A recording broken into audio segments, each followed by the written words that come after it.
اللهم صل على محمد كما تحب وترضى له لا حول ولا قوة الا باللہ۔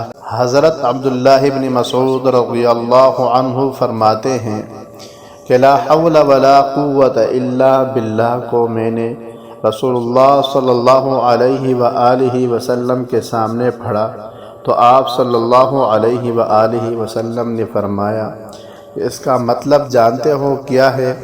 میں نے عرض کیا اللہ اور اس کے رسول خوب جانتے ہیں۔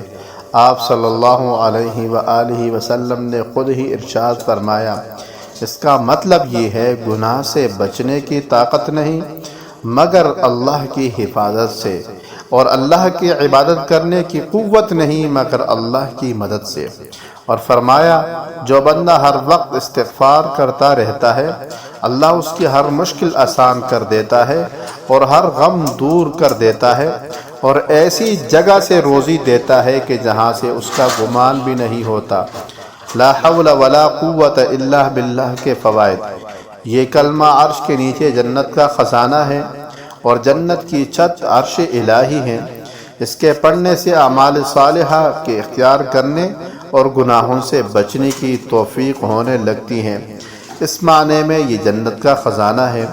نبی کریم صلی اللہ علیہ وآلہ وسلم نے فرمایا کہ لا حول ولا قوت الا باللہ 99 دنیاوی و اخروی بیماریوں کی دوا ہے، جن میں سب سے ادنا بیماری غم ہے، چاہے دنیا کا ہو یا آخرت کا، یعنی اس سے دل سے غم دور ہوتا ہے، دل میں سکون و اطمینان آ جاتا ہے۔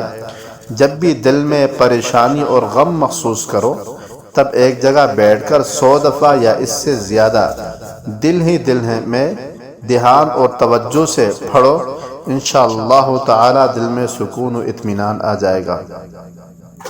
جب بندہ اس کلمے کو پڑھتا ہے تو اللہ تعالی عرش پر فرشتوں سے فرماتے ہیں کہ میرا بندہ فرمانبردار ہو گیا اور سرکشی چھوڑ دی۔